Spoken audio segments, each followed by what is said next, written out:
forehead. So all these cell phones that we're so addicted to, those are probably just tech grooming to move us on to this next layer of technology. And everybody will love it because it'll be the end of, your cell phone just ran out of, needs to be charged and all of that kind of stuff. Wow. All those inconveniences will be gone, and you'll just be able to hold your hand up and walk in any door. AnyWoodsMinistries.org. Thanks for listening, folks. Take care.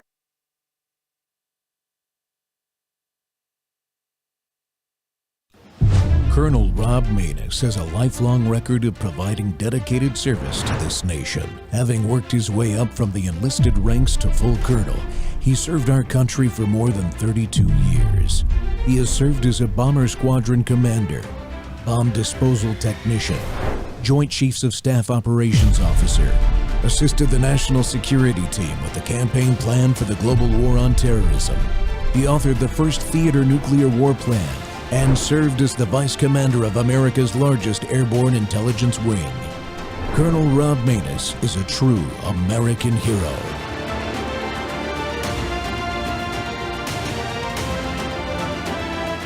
This is Rob Maness Live.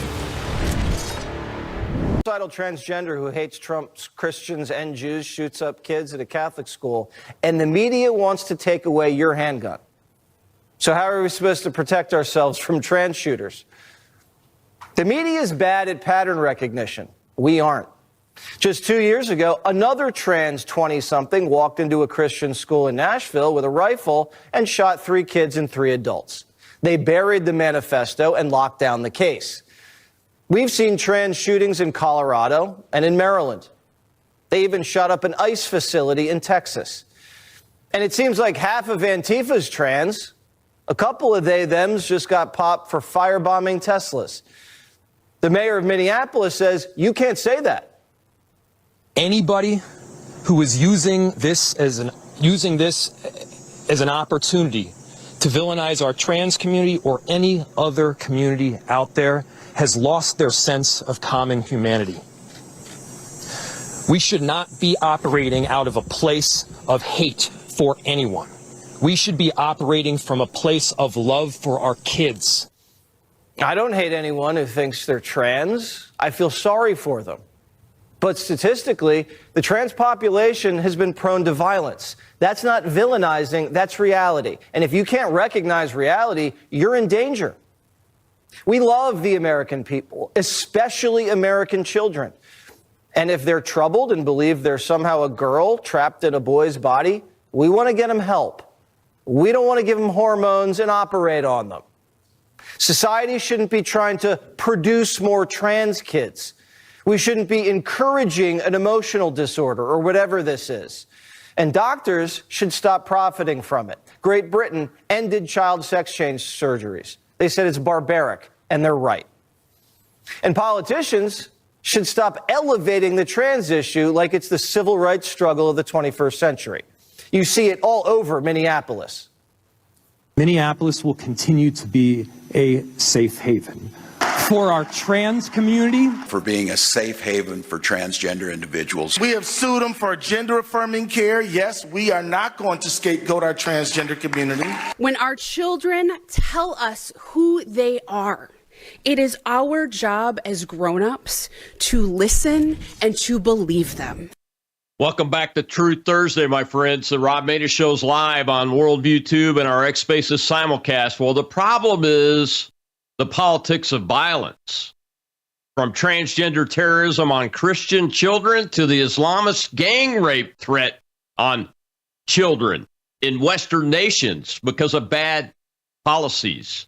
And this show is supposed to focus on election actions and preparations for elections, because we have a special guest with us today that is highly knowledgeable of that and works for the organization Turning Point Action.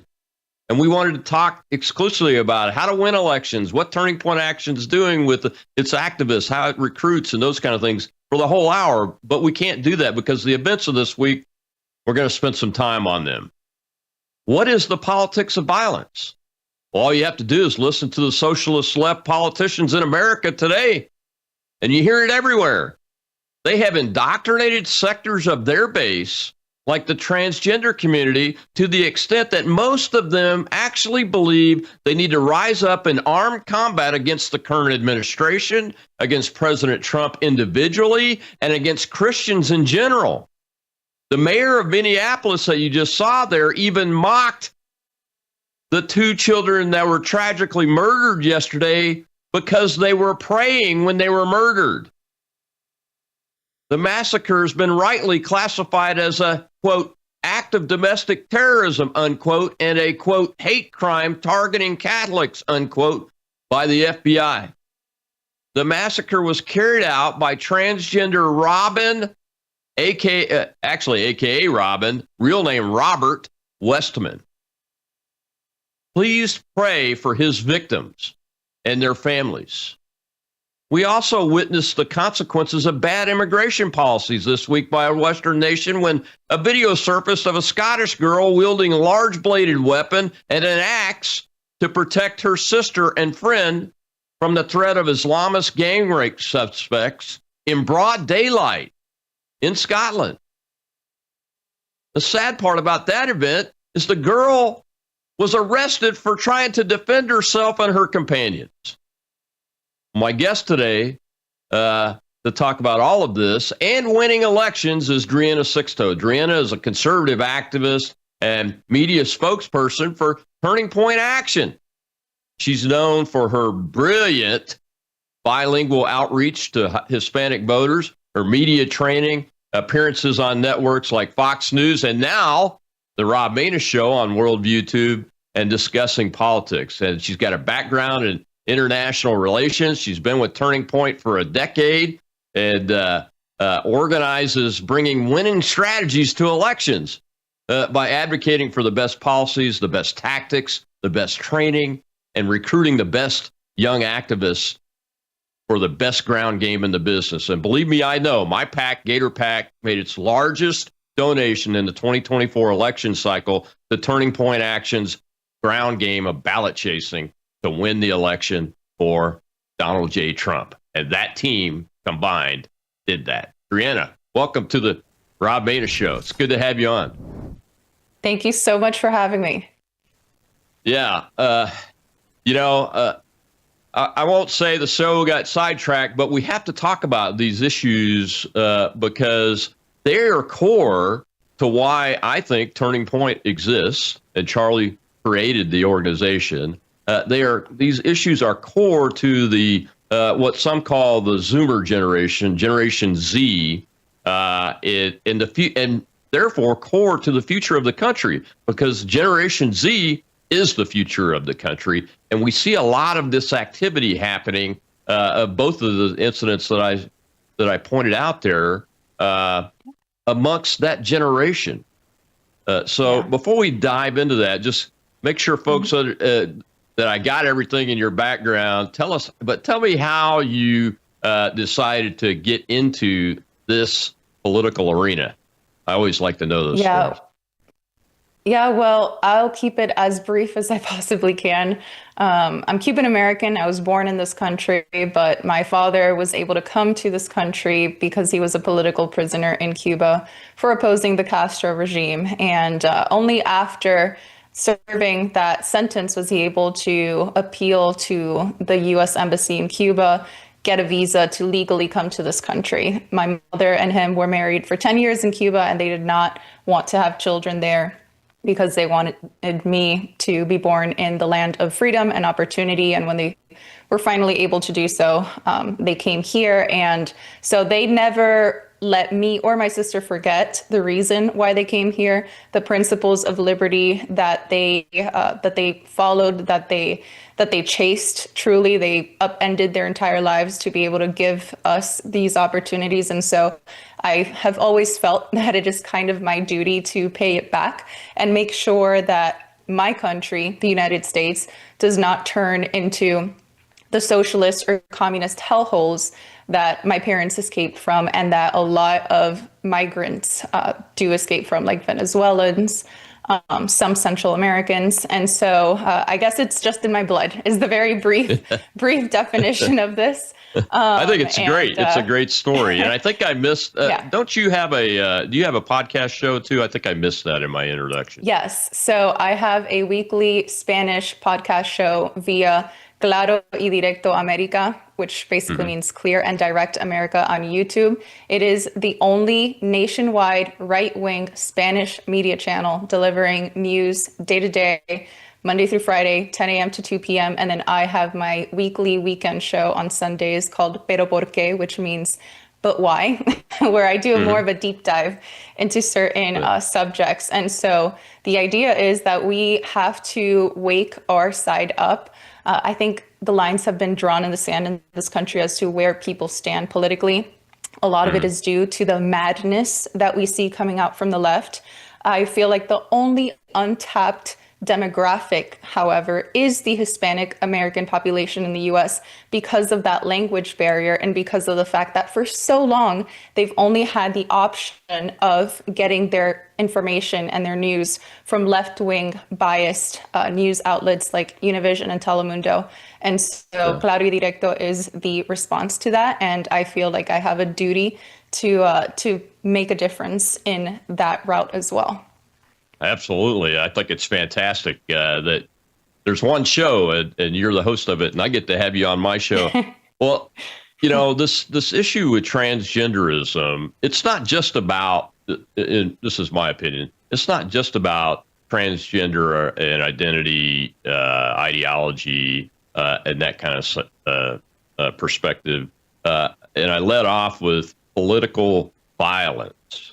The politics of violence. Let me read you some things that Andy No reported. Andy No's been an independent reporter's been reporting on Antifa for many, many years now. He reported this off an Antifa website. I think it's Reddit. I'll just read a couple of the quotes because what his reporting is that they are ecstatic about the deaths, the successful attack and deaths on the Catholic Church and death of Catholic children while they were praying.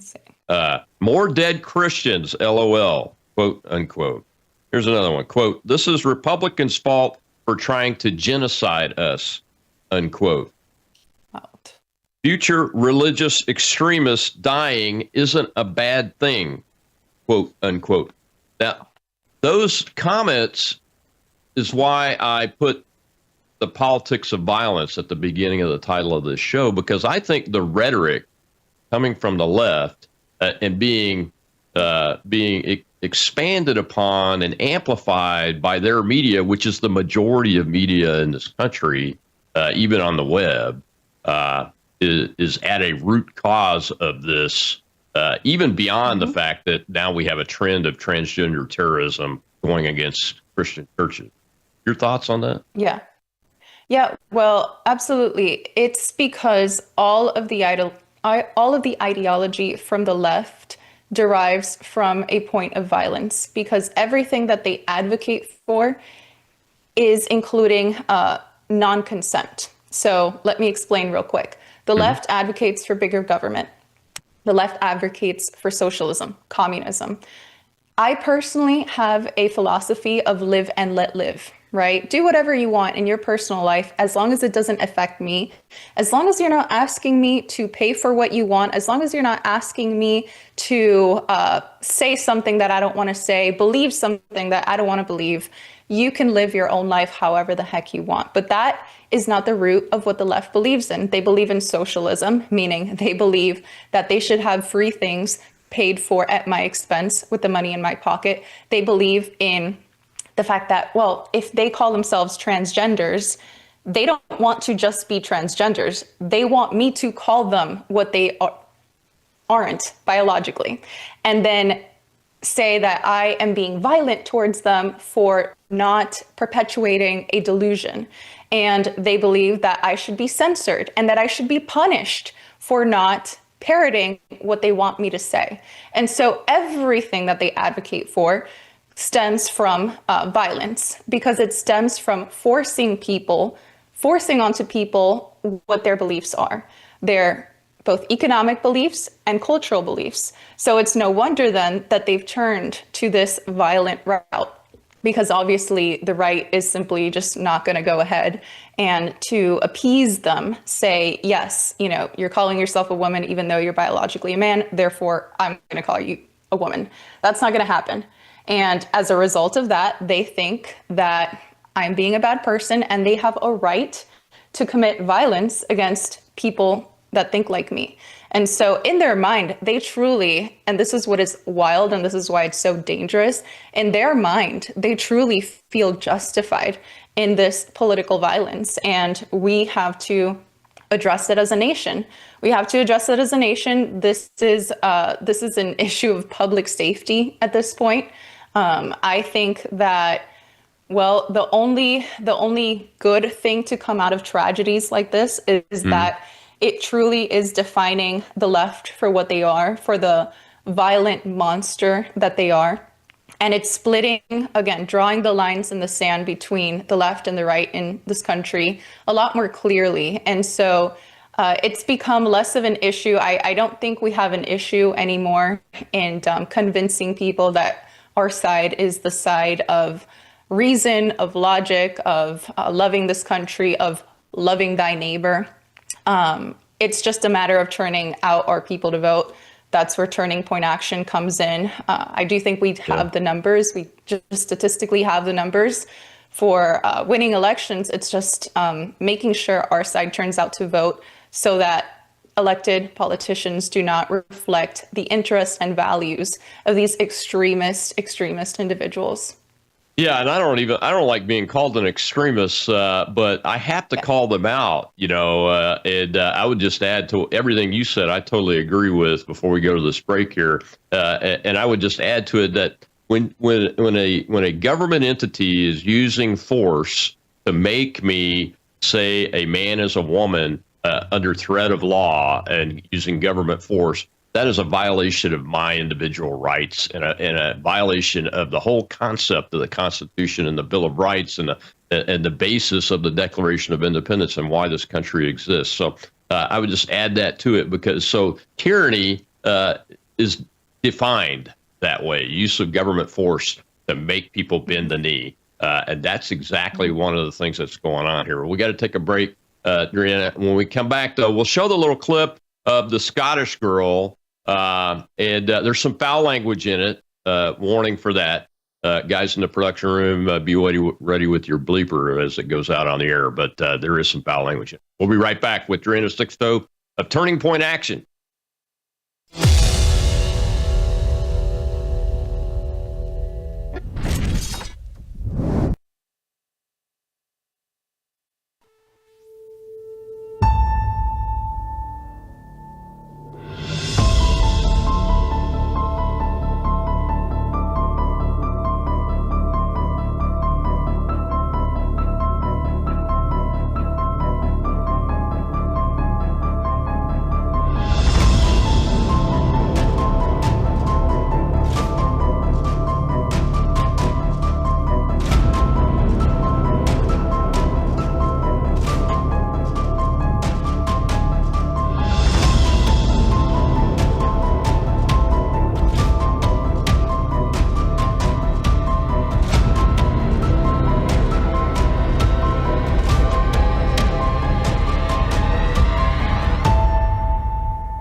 Welcome back to Truth Thursday on the Rob Maness Show. Sorry, we had to mute the audio of the video there showing the Scottish young lady defending herself, her sister, and her companion from the Islamists that was shouting sexual phrases at them.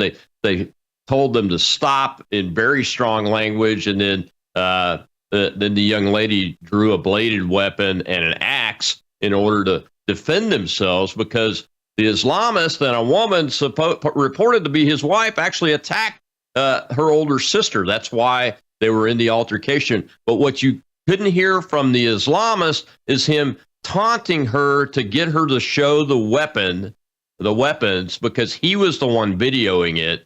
And this young lady was later arrested for defending herself by showing those weapons at this guy. And gang raping from Islamist immigrants in the UK in general is rapidly on the rise, and the information about these rapes is being suppressed by law enforcement and its government. And my guest today is Drianna Sixto's spokeswoman for Turning Point Action, Hispanic Outreach Director, and the host of the only show in Spanish language from the right wing in the United States of America. Drianna, I had to bring this event in because what we talked about in the first segment with the transgender terrorism and this event really are connected. And let me just make the connection for you there. From a national security and terrorism perspective, we have had immigration policy and an open border policy the last 4 years that allowed millions and millions of people unvetted to be in our country.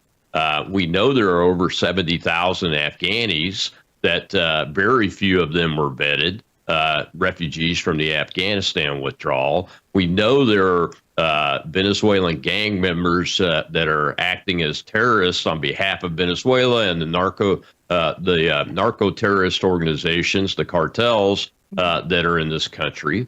We know there are 100,000 or so Chinese military-age males that came through the border illegally, and China's Communist Party communist governments don't let people go without either giving them permission or they shoot their way out. These folks didn't shoot their way out. So we know we have these nefarious actors, and I didn't even talk about the other Islamist potential terror cells from places like Iran and those kind of things. So there is a connection there because the UK has gotten like this because of really bad immigration policy. And we could very well be seeing a rise in gang rapes against young women very soon if we don't pay attention to this, couldn't we? Yeah, and we've seen that is already the case in Democrat-led states and towns, and any place that calls themselves a sanctuary city or a sanctuary for illegal immigration. They flock to those places because they know that they will be protected by Democrat officials from citizens of the U.S. And it truly is so sad to see that video. It went viral, so I listened to it with audio. And yes, there's a lot of expletive words, but it definitely merits that. It definitely merits that. And it is tragic then that the government would go after the victim of this crime. I think I speak for a lot of legal migrants or parents that came here legally when I say that we don't want the United States to become the same thing that they had to escape from. Okay, it beats the purpose of migration. It beats the purpose of escaping these violent gangs if they're going to then appear in the same way here in the United States. And we absolutely were headed towards that direction nationally with the last administration's open border policy. They allowed an invasion into this country, and they did it for political purposes because we know till very recently, they're using the way that the census is used to apportion representatives in this country and give electoral votes to each state for that. So they knew they had to up their numbers and they had to open the border to illegals to do so that they could get more political power. It really is, it's disturbing. And yes, this is a trend where we're seeing a Western culture it's being attacked left and right. It's being attacked in Europe. It's being attacked here in the United States. Everybody says that we can appreciate every culture. Sure, that is the case. I appreciate many different aspects of other cultures. I love Mexican food. I love Cuban food. I love those kinds of things. But I definitely want to live in a place that is ruled by Western culture, and I want to keep it that way.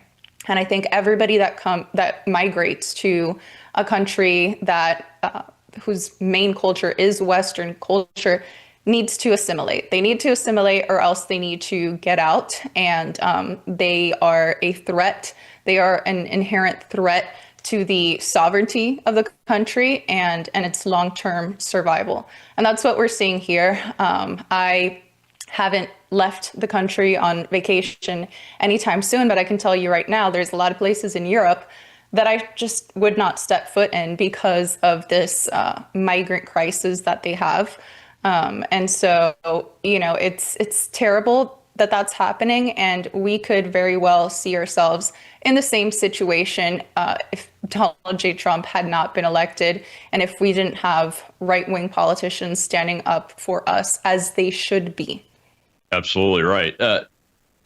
When you're talking to Hispanic voters and getting feedback from them, policies like the Trump administration just announced they're going to do a review of all 55 million visitor visas in the country, and we've secured the border, even using the military to do that. What kind of feedback are you getting on those policies? I mean, it's what I voted for, and it's what. I have a cousin that's Hispanic. His family's from Mexico. He voted for it too. So what do you hear when you're talking to folks? So I think there needs to be a differentiation between what we hear from legal Hispanics in this country and those that are here either illegally or with some kind of temporary permit.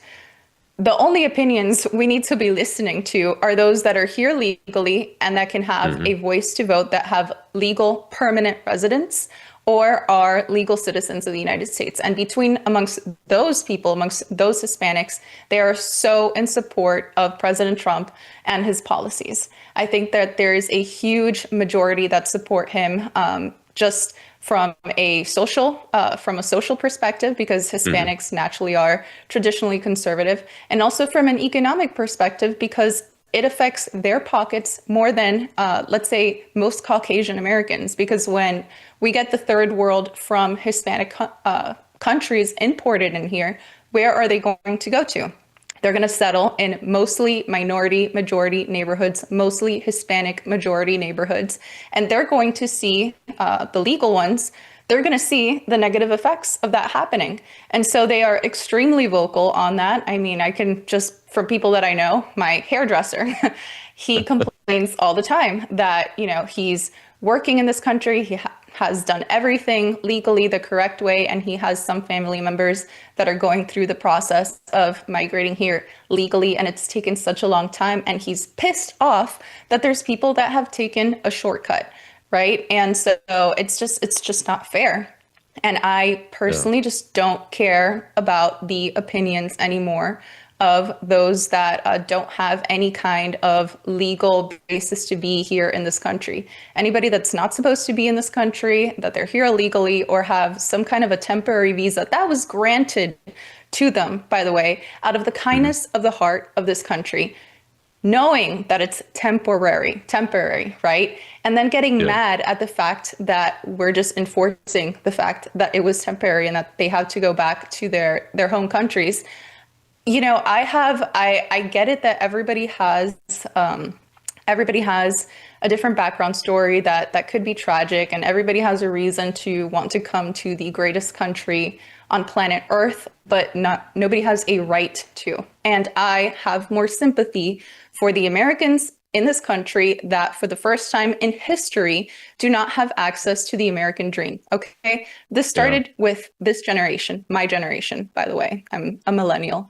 Maybe Mhm. that'll age me a little bit, but my generation is the first generation that does not have access to the American dream, where it is nearly impossible for two people, not just one person, two people working full-time jobs to not be able to afford a home in this country, right? We are living to work and living paycheck to paycheck and living to rent.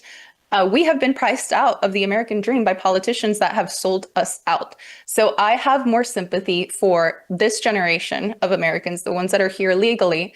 And I think we should focus on fixing things first before we think about charity for anybody else on the outside. I can't disagree with you at all. You're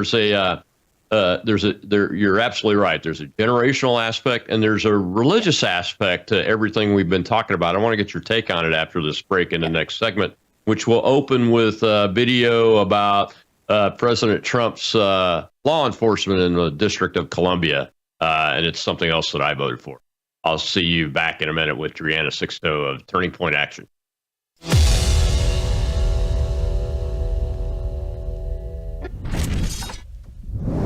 News is moving faster than ever, and so are we.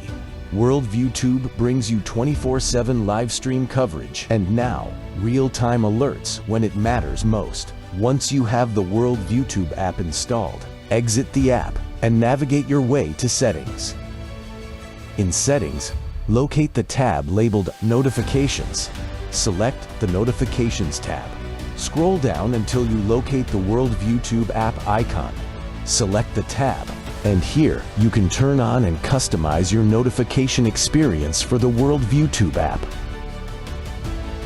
News doesn't wait, and neither should you. Turn on push notifications to stay informed. Every headline as it happens.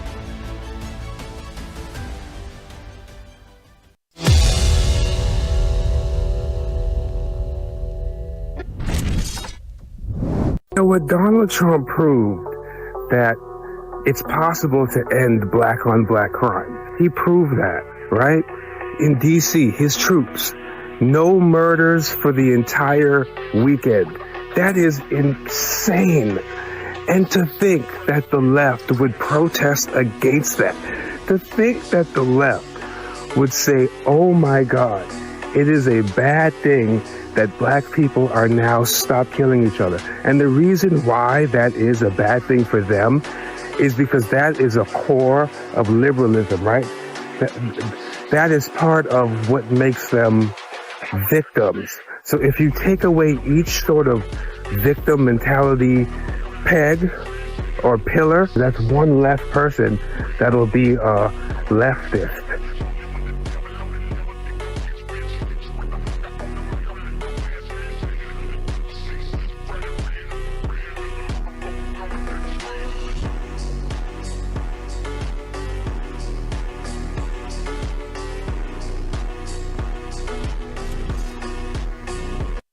Welcome back to Truth Thursday. And, that clip there, the policies of this president and the decision-making capability that he displays every single day, it's not bad for a guy that's in real estate and construction and builds golf courses and does TV shows. He's doing fantastic. He is one of the best decision makers I've ever witnessed in my lifetime. And my profession is about decision making under pressure. My whole military profession is about that. And Donald Trump is the best I've ever seen. I have to admit that.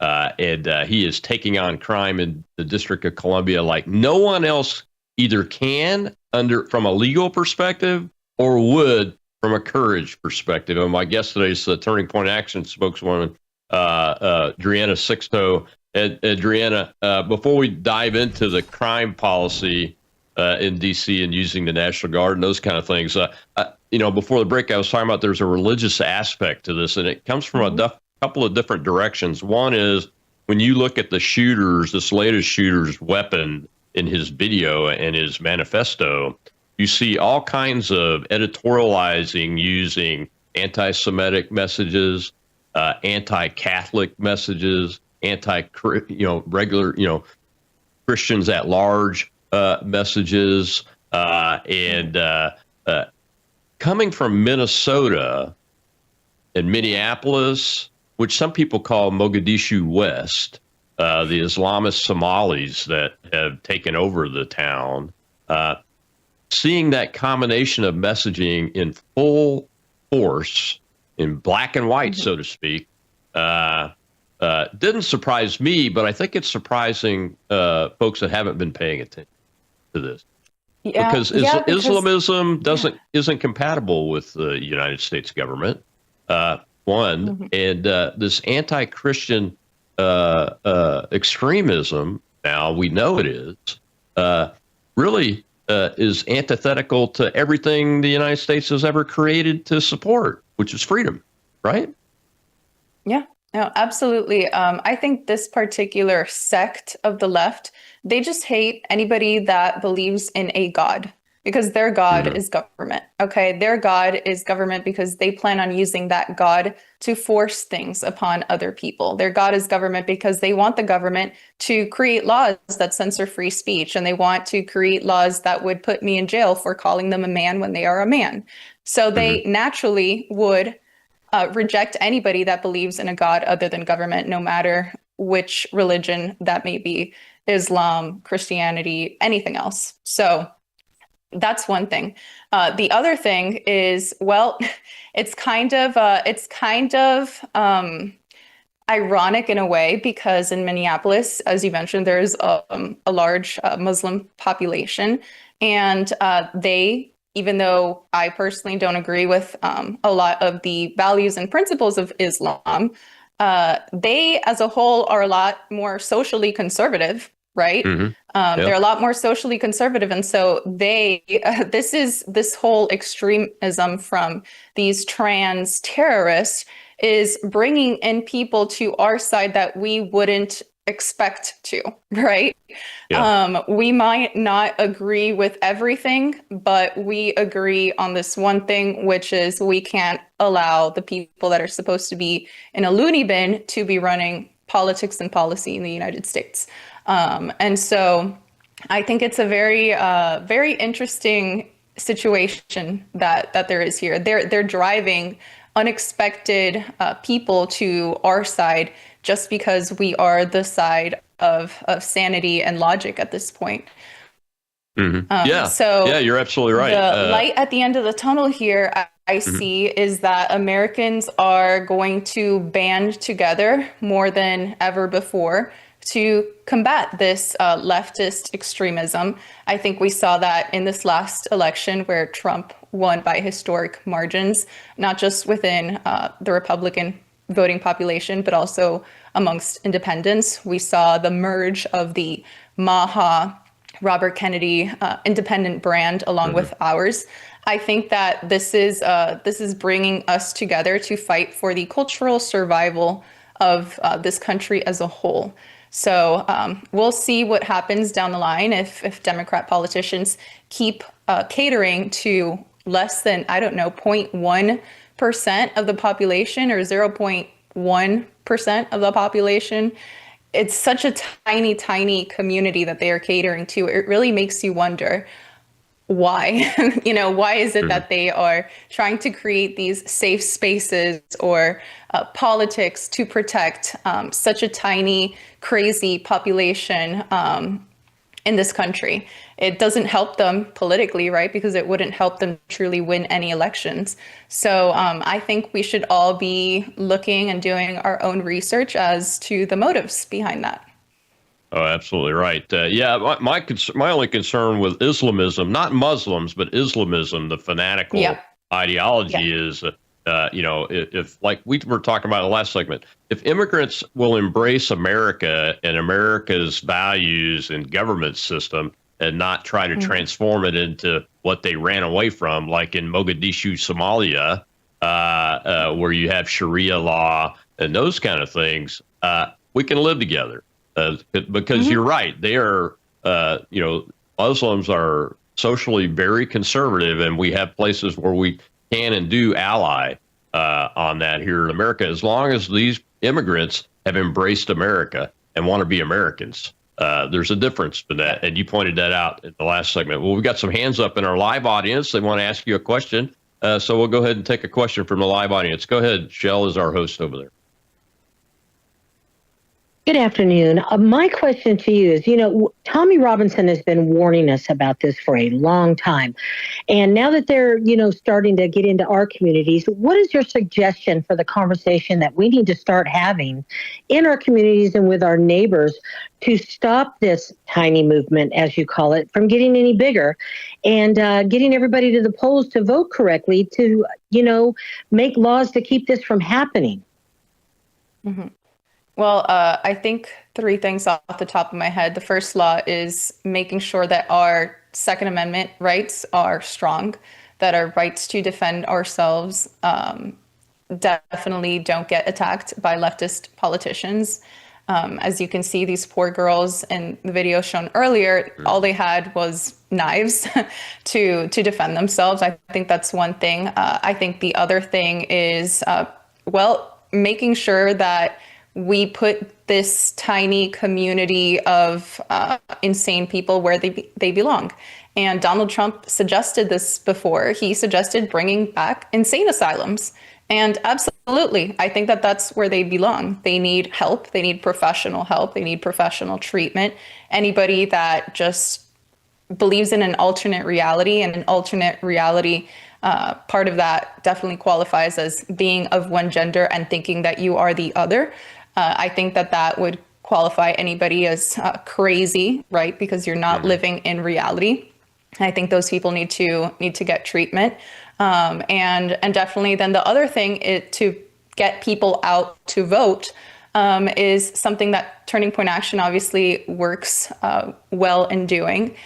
We have also a way to make sure that the general population, if you're watching this right now, if you're Republican, anybody can download this app called the TP Action app. If you go to tpaction.com/app, you'll be able to download it into your iPhone or your Android, and that app will let you see who your closest Republican neighbors are.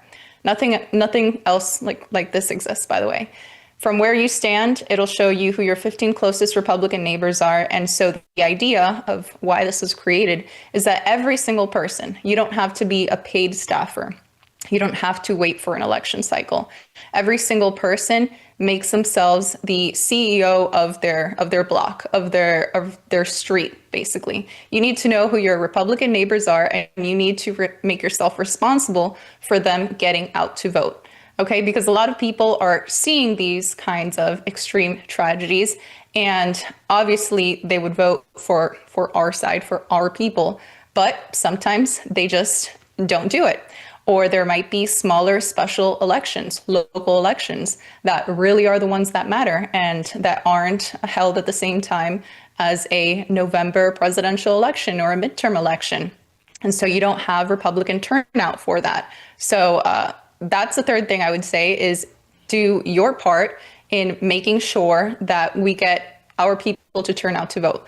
This is free. This was used by my organization, Turning Point Action, for the last election cycle to ballot chase, what Rob was mentioning earlier in the program, to ballot chase and make sure that people that have an absentee ballot at home go and turn that in. It's about being neighborly, right? It's about me finding through my phone who my neighbors are and introducing myself before an election cycle starts so that it's not weird, so that it's not transactional, so that they don't get annoyed thinking, oh, we're in election, season.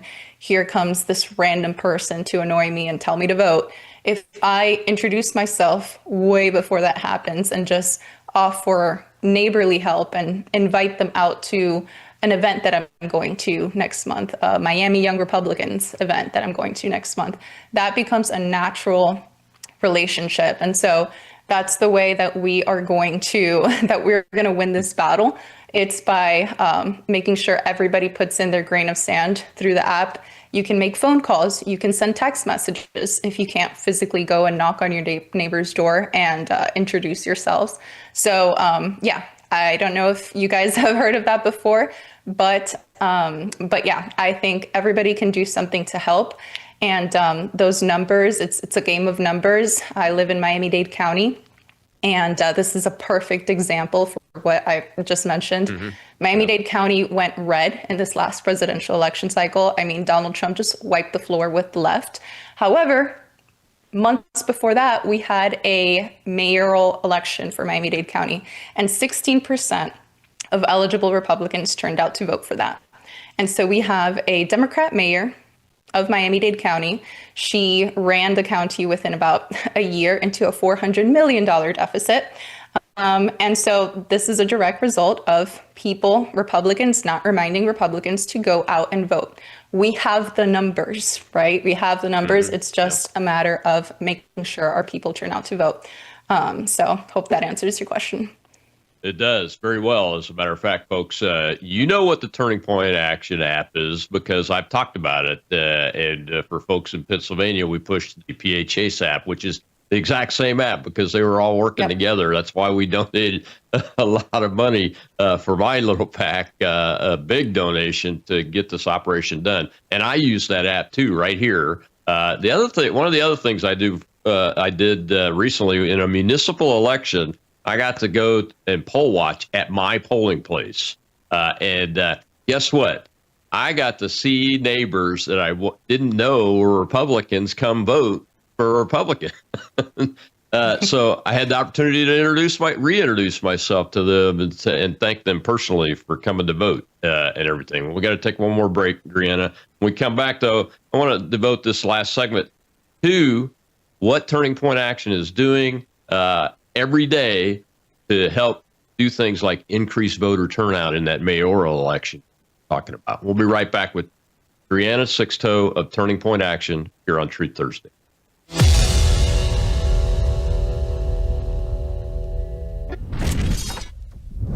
You woke up with a sore throat and a low-grade fever. You know you are getting sick, so here's your choices. You can get sicker and miss work.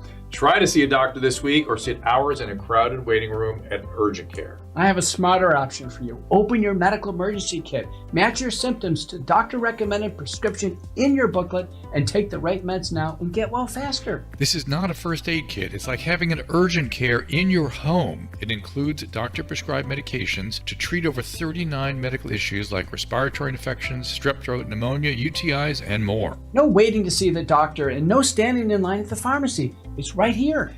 Every home should have at least one medical emergency kit, and here's how to order. Go to worldviewhealthcare.com. Your kit to treat dozens of common and serious illnesses is rushed to your door. worldviewhealthcare.com. That's worldviewhealthcare.com. The emergency kit available at worldviewhealthcare.com. Make sure you don't have to go to urgent care. I got pneumonia. I didn't have to go. I took this last year. Stayed at home. Went to bed.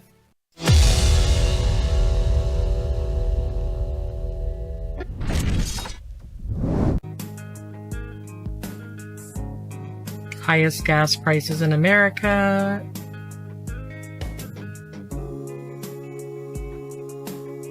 Record crime, violence, and homelessness.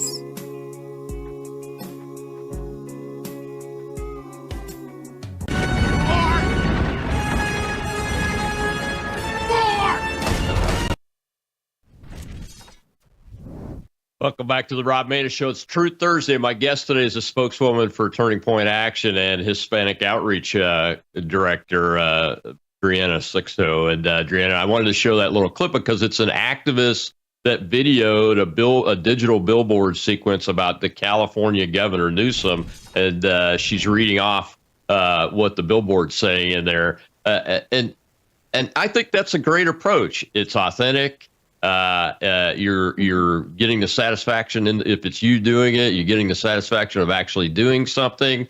And I wanted to show that to open this segment. So to give you a chance to talk about more about what Turning Point Action does every single day, because you all don't stop. You don't take a break after a presidential election. And I want you to give folks an understanding of what you do every day, what type of people you're recruiting to be activists and what they're doing for you, and what you're doing to prepare for this upcoming midterms. Yeah, so Turning Point Action doesn't stop because the left doesn't stop. Okay, the Democrats don't stop. They are working year round. That has been their model. They have had permanent infrastructure in place. They have had community organizing in place for years that they later mobilized during election years. Okay, this has been their strategy, is that they connect with the community on off years. They recruit people on off years. And so they don't have to really just depend on hiring a bunch of people last minute during an election cycle. No, they have integrated within communities, and they have basically recruited a ton of volunteers, people like you and me, people like my neighbor, not just like college activists or high schoolers or anything like that. Our sister organization, Turning Point USA, which is a C3, they're focused on the high schoolers and they're focused on the college kids and creating a space where they can learn about conservative values. But Turning Point Action, as the name implies, is about action. It's about mobilizing absolutely everybody. And like I mentioned previously, we work within the community, and I obviously would want as many people as possible to download the Turning Point Action app by going to tpaction.com/app and doing that. So what is the actual organization doing on an off year? Well, we are putting together different events where we create coalitions, right? And so coalitions are like clubs. We have a men's coalition, we have a mom's coalition, we have a faith coalition. And so these are local clubs that mobilize together, that create community together, that educate each other. So at these coalition events, like if let's say there's a mom's coalition event, they might get together and do a mom's wine and wine event, right? Where a bunch of moms get together and they paint and they have some wine, but they also connect with each other and they also learn about the Turning Point Action app and they learn how to use it. And then when they go back home, guess what? They contact all of their Republican neighbors, introduce themselves, and invite them to the next mom's event that they might have. So right now, what we're doing is creating those communities. We are creating that permanent infrastructure in key areas. Obviously, you know, the swing states.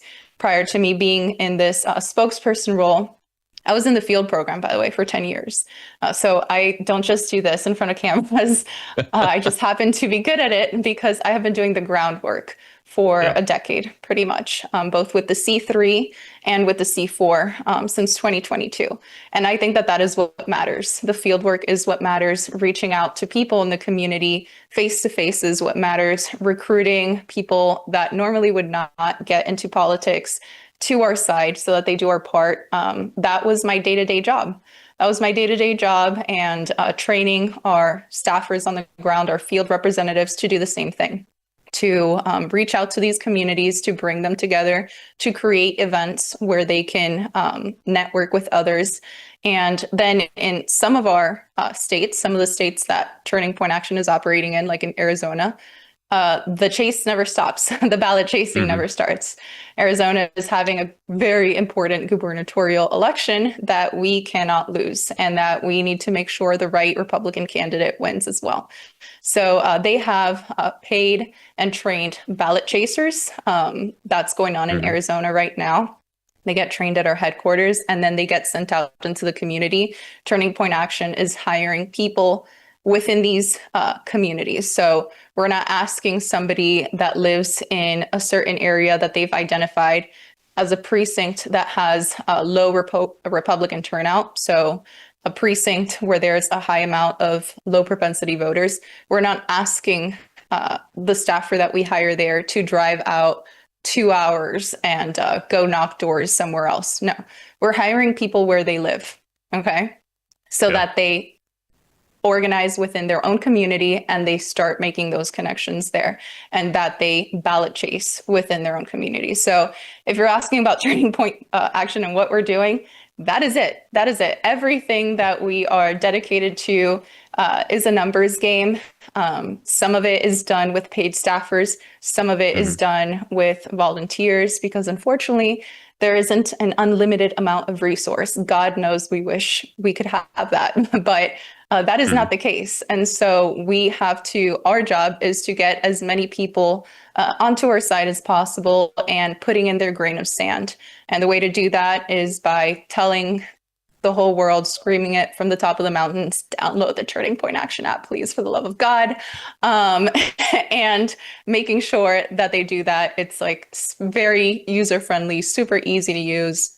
And so that's what we have been doing till now. And hopefully with, this happening, we can win a lot more important elections. And as we saw in just the previous segment, Republican policies change things so quickly, right? Like we saw in DC, It's only been 2 weeks and we've seen a 42% decrease in robberies in DC, right? It's just so much has changed, and so it's up to us to bring forth this change and to keep our communities safe, and we do so by voting and staying active year round.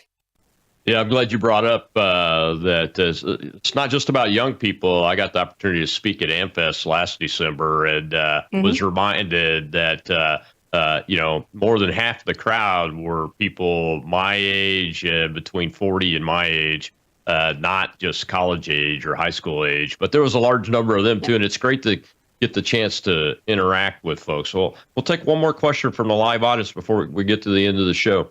Go ahead, Shel. I'm Liz, sir. Hi, Colonel. How you doing today? Hello, young lady. My question to you is, I'm a member of the GOP. How do we get more Hispanic and other ethnicities to join the GOP? I mean, every now and then one person will show up and then they're gone. What can we do to make them feel that they belong under that tent? Yeah. Well, first we need to meet these communities where they are. And let's be honest, the right has not ventured forth into these communities other than maybe once every 4 years when they're trying to get a vote. So building permanent infrastructure in these communities, that's the way you do it, because otherwise it feels very transactional, right? Otherwise, they're especially the Black American community, Latino community says, they're coming in because they want my vote. And so they feel very apathetic towards elections as a whole, but meeting people where they are. So recruiting in minority, majority communities, offering alternative sources of information. So, for example, telling them, hey, I'm with the GOP and we want you here. And here's more information about what we believe in. And by the way, did you know that you can now not get your news from Univision and Telemundo anymore? There's this right-wing channel, mine, Claudio Directo America, that you can watch the news every single day, stay informed. You want to go tell your friends and your familia about it, go for it. And so I think just showing genuine interest and care, I think that's the key here. I think there's a very famous phrase, which is where people don't care about how much you know until they know how much you care.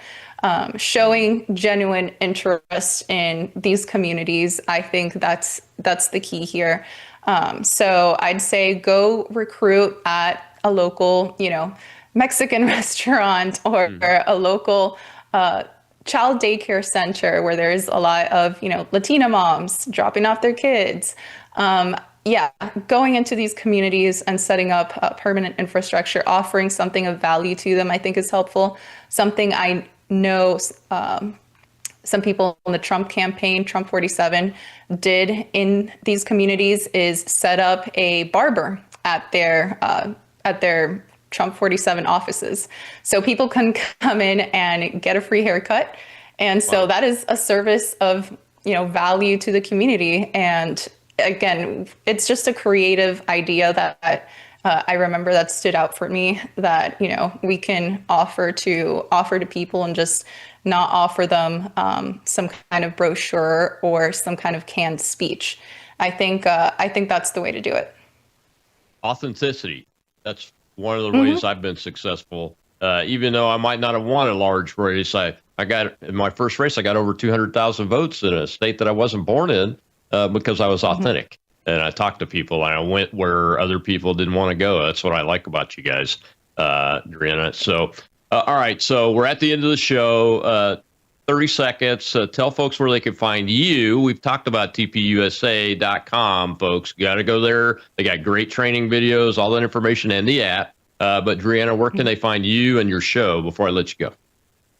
Yes. So go on YouTube and look up Claro y Directo America, Clear and Direct America, so that you can follow our YouTube channel. I personally started my YouTube channel under my name, Drianna Sixto, DriennaSixto. There's only one walking this earth. It's kind of unique, can't miss it. And it's the same for every single other platform. For X, look me up, Drianna Sixto, Instagram, Drianna Sixto. It is the same everywhere. Follow me and also follow TP Action, our Turning Point Action page on social media, on YouTube, and follow the Claro y Directo America channel as well. Thank you so much again for having me on the show, Rob. Well, thank you, Drianna, and thank you to Turning Point Action for everything you guys are doing and will continue to do to make this country successful. Well, folks, I'll see you Monday. It's More War Monday again, unfortunately, but we'll have a great show anyway.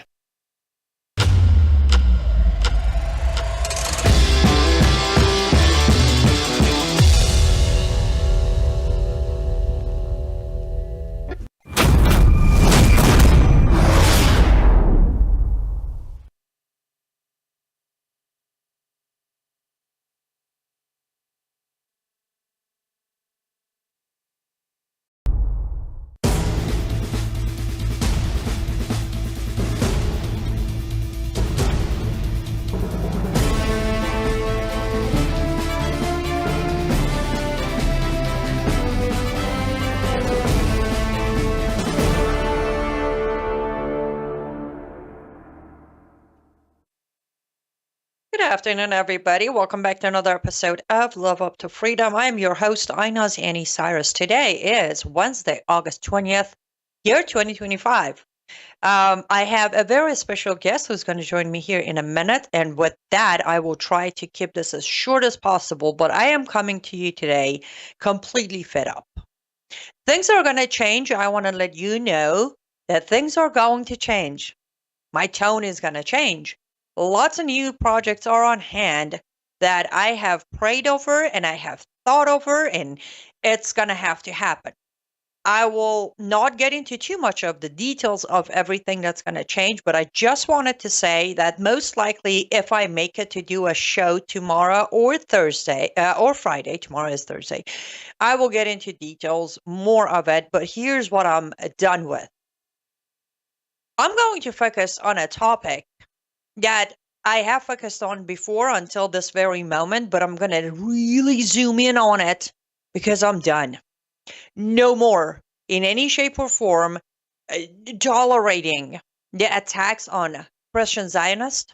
No more tolerating any shape or form of umbrella brushing Jews and anti-Semitism. I'm done. I'm done. For everybody out there who to this day have one way or another tried to spread lies about Christian Zionism, those who have spread as much lies as they could about Israel, Palestine, Gaza, all of that, in a major way, your lies are about to be exposed. Major. I never thought I would do this, but I am going to do this. Stay tuned because a book is coming out. That book is most likely to shake a lot of people out there. Either shake him into knowing the truth or shake him into zip it and stop spreading their lies. That's all the detail I'm going to tell you today. We are live on Worldview Tube. You can catch us on worldviewtube.com or grab our app. It is for free. Just go to your app store, look for Worldview Tube, one word, all of it. Install the app. You get notification every time one of us goes live because Worldview Tube is a network filled with truth tellers who believe in biblical values. Wow. Rare found, huh? We're also live on X America News X account. We are live on my platforms only, Substack and YouTube. Yes, that's another change that has started Monday, being 2 days ago. I am only doing my live stream on Substack and YouTube. Later on, archive will be posted on other platforms. I went over why I will do this last week, so catch that show. Let's get to it. So much to discuss, so little time. So let's bring on my very dear friend, another patriot, another truth teller, a Jew who knows the truth, who has faced the consequences of lies of anti-Semitism out there, and also the founder of American Truth Project, Barry Nussbaum. Hi, Barry. Aloha and happy day to you, Annie. Happy day to you as well. How was my intro? I thought your intro was fabulous. It strikes me as so disingenuous that people that attack Israel say, but I'm not anti-Semitic. I'm just anti-Zionist. The entire concept of the nation of Israel being given by God 3,500 years ago, Zionism means the return to Zion, which is Jerusalem in the Bible. It's like saying, I'm really fine with Christianity, except for the Jesus part. If you throw the Jesus part out, the rest of Christianity is fine. And then your logic would say, but Christianity is the story of Jesus, and they're inseparable. One without the other is nothing. Well, same thing. Jews without Israel don't exist. Zionism is part and parcel of the founding of Judaism, and it's in the Bible, and it goes back thousands of years. The idea that people can be for one and not the other is not only religiously wrong, it's historically wrong, and it's a cover for their hatred.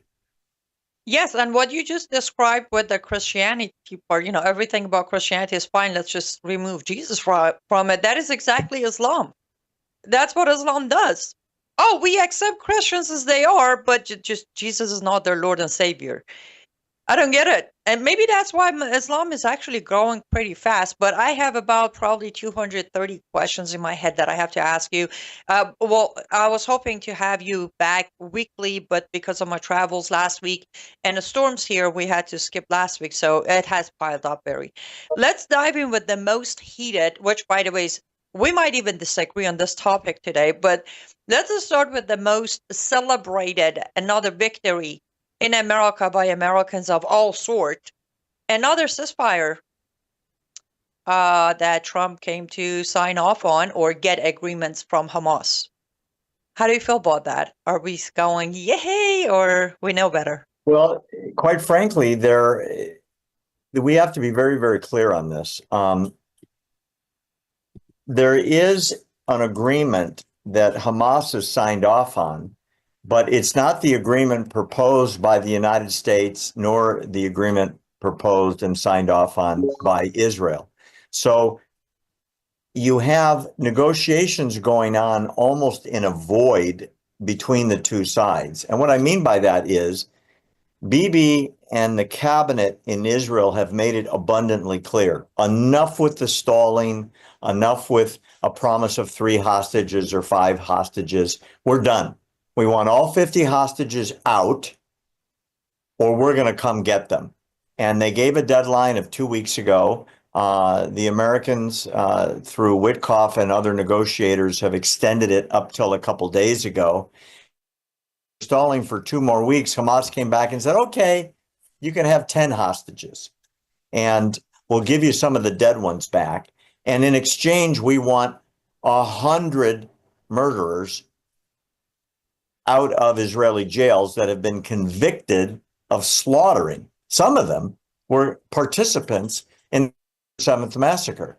So you can see the inequality in the negotiations where Hamas says, okay, we'll make a deal, but we won't give you all 50, we'll give you 10, and you'll give us half the prison back of exchanged civilians, the Israelis, and some are not Israelis, but they were kidnapped out of southern Israel, in exchange for murderers, some of them serving life sentences. So there is no agreement on the table. There is no acceptance on the table. The one deal from Israel: surrender, release everybody, disarm, you can leave Gaza, we won't pursue you, and there'll be peace tomorrow.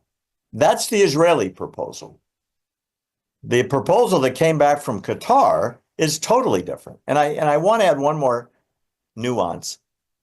For anyone out there in Live Up to Freedom Land, there's a very, very, very important point that needs to be made and understood. The leading funder, director, and home of Hamas outside of Gaza is Qatar. I'll say it again. Qatar funds Hamas, directs Hamas, and the leaders of Hamas that aren't in Gaza are in Qatar or Qatar, depending on how you pronounce it. The idea that they are an independent arbitrator between the two sides is insane. It would be like at the end of World War II, the British, the French, the Russians, and the Americans went to negotiate with the Nazi Party, who negotiated on behalf of letting off all of the Nazi war criminals in exchange for peace. And when that was attempted, the Allied forces under General Eisenhower said, absolute unconditional surrender, or we will kill all of you. And finally, the Germans caved in. And the same thing happened with Japan. And after the atom bombs were dropped on Hiroshima and Nagasaki, they agreed. Okay, we give up. That's what must happen. This bizarre, incredibly naive position supported by most of the world leaders in the West, and I mean Britain and France and Norway and so on, and half of the American Congress. Well, we have a peace deal. Let's do it. Get all the hostages out, have Hamas disarm, and then there'll be peace, but not before. Yes. So Sorry I'm glad you. the long answer. Oh no, There's that is a that is lot what to I was cover. hoping. That is what I was hoping you would do, to break it down, because the moment I start seeing posts on social media, another win, another achievement by Trump. This isn't about Trump, by the way. Trump could have been James Smith. I don't care about the name. It's the man in power, whomever he might be. We're crediting a victory that is yet another mistake we have repeatedly made. And when I say we, I don't mean US, I don't mean Israel, I don't mean UK, I don't mean France. I mean we, the human society. We have repeatedly made this mistake, not just with Hamas, but with every single one of these terrorist, Islamist, jihadists over and over. And we're constantly, it's insanity that we keep doing the same thing, expecting a different result. It's not going to happen, people. I released the Substack today, Barry, within the same topic, a little separated. It's titled "From Kabul to Moscow, the Chess Game America is Losing." These deals and these handshakes are not helping us. It's not helping anybody, for that matter, except the enemy. I have broken it all down. Now, back to Hamas. Based on my research, Barry, since 2007 until today, we're not going to even go back to 1994, just 2007 until 2025, unofficially, there has been estimated over 30 ceasefires between Hamas and Israel. Officially, on an actual, well-documented promises after promises, there have been 8 ceasefires between Hamas and Israel. Look where we're at. The only pattern we see here is from 2007 until today, Hamas attacks, kidnapping, rape, torture, and gain of financial gain has grown while the peace and safety in Israel has dropped. Correct me if I'm wrong. Well, you're right. And let me tell you the basis for why you're so right. Hamas came to I'm power. so sorry. I should have paid more attention. Hold the answer, because we're actually up for our ad break. Let's take a quick ad break. And then as soon as we come back, go ahead and answer that question and we'll continue discussion. Don't go anywhere. We're going to be back literally in a minute.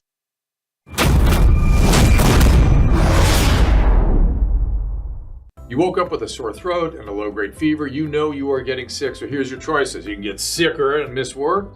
Try to see a doctor this week or sit hours in a crowded waiting room at urgent care. I have a smarter option for you. Open your medical emergency kit. Match your symptoms to doctor-recommended prescription in your booklet and take the right meds now and get well faster. This is not a first aid kit. It's like having an urgent care in your home. It includes doctor-prescribed medications to treat over 39 medical issues like respiratory infections, strep throat, pneumonia, UTIs, and more. No waiting to see the doctor and no standing in line at the pharmacy. It's right here. Every home should have at least one medical emergency kit, and here's how to order. Go to worldviewhealthcare.com. Your kit to treat dozens of common and serious illnesses is rushed to your door. worldviewhealthcare.com. That's worldviewhealthcare.com. The emergency kit available at worldviewhealthcare.com. Make sure you don't have to go to urgent care. I got pneumonia. I didn't have to go. I took this last year. Stayed at home, went to bed. Welcome back to Live Up to Freedom. Thank you so much for staying with us until now. There's a lot more to discuss and we'll get to it, but I want to put a note out. I see the comments. To the Muslim guys in my comment section, if it was a week ago, I would waste my breath to counter you. Today, no. But I won't block you. Go ahead and spread your lies. To the guys who are aware and posting in return of Quranic verses to prove them wrong, I appreciate you doing the heavy lifting today. Let's get back to it. Sorry, Barry, I should have done better as a host, keeping my eyes on the clock. But let's go ahead and take your answer on my statement. You said, I'm not wrong, but... I want to add to why you're right. Israel conquered the Gaza Strip in 1967 when they drove Egypt out. Historically, biblically, Gaza was Jewish, and for a very long time was Jewish. In 1967, Israel took repossession of the Gaza Strip. They offered it right back to Egypt, and Egypt goes, we don't want it. They literally offered it to Egypt, and Egypt said no. So Israel took it, governed it, settled in it, along with the Arabs that lived there. And there was relative peace until 2006, when in a stroke of bizarre miscalculation, the prime minister of Israel at the time, a highly decorated war hero named Ariel Sharon, decided as prime minister, we need to leave the Gaza Strip. We're going to give it to the Palestinians. They dug up the Jewish cemeteries. They demolished the synagogues. They took the 20 settlements out. They evacuated everybody, some under force. Left the greenhouses and the factories to the Arabs, who promptly burned them all to the ground because they didn't want anything to do with the Jews. And then there were free elections, and the Palestinians or Arabs there elected Hamas. Now, Hamas ran in 2006 on the principle of their organization, which is, and they were founded on this principle, which is the destruction of not only Israel, but the Jews. They were founded to kill the Jews. So when you say dozens and dozens of ceasefires were broken by Hamas, Israel never broke one since 2006. Everyone was broken by Hamas. It's not a surprise. It shouldn't be a surprise to anybody. That's their mission, to kill the Jews. And they say things like, oh, it's so great that all these Jews are coming back to Israel because we can have them all in one place when we kill them. It's the same thing Iran says. And it's not a surprise, since Iran was the major director for a very long time of Hamas operations. So you're right. Every single ceasefire since 2006, when Hamas took over the Gaza Strip, has been initiated by Hamas. Then they make an agreement. They consider it basically a hudna, which you can tell our audience much better than me what it means from Sharia.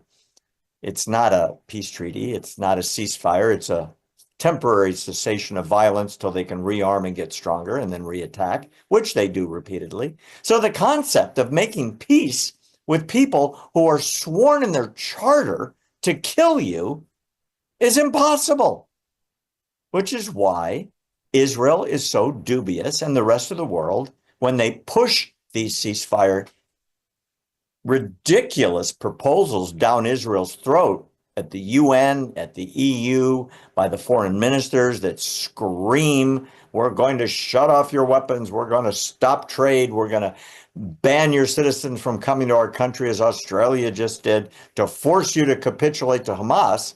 What they're really saying is, you stop fighting them, they are going to kill you. And that's what we support. That's literally the lay of the land. Exactly. And again, for every time, in any shape or form, any deal made or any ceasefire declared between a sovereign nation of humans versus Islamic leaders shall not be celebrated, but rather it shall be questioned. Why are we doing this? Why are we constantly and repeatedly enabling these people who are spreading so much propaganda and lies that the comment section of our YouTube right now, Barry, is, I mean, jam-packed traffic of anti-Semitism coming up fast enough that I can't keep up with. And most of the IDs except two are not even Muslims.